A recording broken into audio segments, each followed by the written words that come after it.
বাংলাদেশের প্রথম প্রধানমন্ত্রী শহীদ তাজউদ্দিন আহমেদের ছেলে এবং সাবেক স্বরাষ্ট্র প্রতিমন্ত্রী তানজিম আহমেদ সোহেল তাজ মাস্টারমাইন্ডের বিরুদ্ধে প্রশ্ন তুলেছেন।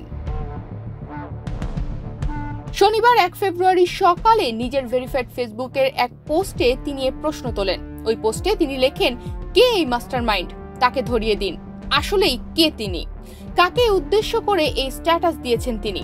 তার এই রহস্য ঘেরা বার্তা নিয়ে চলছে নানা আলোচনা। স্ট্যাটাসের সদ্য বিবাহিত আওয়ামী লীগের সাবেক এই নেতা বলেছেন, নষ্টামি, ভণ্ডামি, নোংরামি ও কূটকৌশল অবলম্বনকারী সকল ন্যাক্কারজনক শয়তানি এবং কুকর্মের মূল পরিকল্পনাকারী ও বাস্তবায়নকারী এই মাস্টারমাইন্ড। গুম, খুন, বিচার বহির্ভূত হত্যার মূল হোতা এই মাস্টারমাইন্ড। ন্যায় বিচার ও আইনের শাসন বিলুপ্তকারী, গণতন্ত্র, নির্বাচনী পদ্ধতি ও মানুষের ভোটাধিকার ধ্বংসকারী সহ নিরীহ ছাত্র জনতার গণহত্যাকারী সহ মুক্তিযুদ্ধ ও স্বাধীনতা সংগ্রামের নেতৃত্ব দানকারী স্বনামধন্য ঐতিহ্যবাহী একটি রাজনৈতিক দলের সুনাম ও কৃতিত্বকে প্রশ্নবিদ্ধ করা ও সার্বিকভাবে ধ্বংসের নেপথ্যের নায়ক এই মাস্টারমাইন্ড। তবে কে সেই মাস্টারমাইন্ড তার নাম উল্লেখ করেননি সোহেল তাজ। ওই পোস্টে তিনি আরও লিখেছেন, একটি স্বাধীন সার্বভৌম রাষ্ট্রকে প্রতিবেশী রাষ্ট্রের পুতুল ও গোলামে পরিণত করার মূল হোতা এই মাস্টারমাইন্ড। মানবাধিকার ধ্বংসকারী এই মাস্টারমাইন্ডকে ধরিয়ে দিন। সোহেল তাজ তার স্ট্যাটাসে কারো নাম উল্লেখ না করলেও এই বিষয়ে আর কোনো ব্যাখ্যাও তিনি দেননি।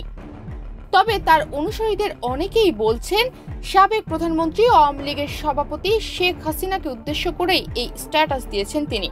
স্ট্যাটাসের নিচের অংশে লিখেছেন, দৃষ্টি আকর্ষণ, গণহত্যা, গুম, খুন, নির্যাতন, নিপীড়নকারী, দুর্নীতিবাজ, গণতন্ত্র হত্যাকারী, চোর, মাফিয়াদের সমর্থনকারী ব্রেন ওয়াশড নব্য কাওয়া বডি লীগের চামচাদের দৃষ্টি আকর্ষণ করছি। বিশেষ দ্রষ্টব্য, নীতি আদর্শ বিচ্যুত খারাপ মানুষের প্রশংসা আমার প্রয়োজন নেই, আমি আপনাদেরকে চিনি। বিশেষ দ্রষ্টব্য, আওয়ামী লীগের ব্রেইন ওয়াশ নষ্ট পচা নীতি অর্থাৎ আদর্শ বিচ্যুত লুটেরা, খুনি, হত্যা, গুম, নির্যাতনকারীদের সমর্থক সকলকে বলবো অনতিবিলম্বে আমার এই ফেসবুক পেজটি আনফলো করতে। আর অনুরোধ থাকবে, নিজের বিবেককে জাগিয়ে আত্মোপলব্ধি, আত্মসমালোচনা করে অনুশোচনা করার। তার স্ট্যাটাসের সঙ্গে ওয়ান্টেড শিরোনামে প্রশ্নবোধক একটি ছবিও রয়েছে।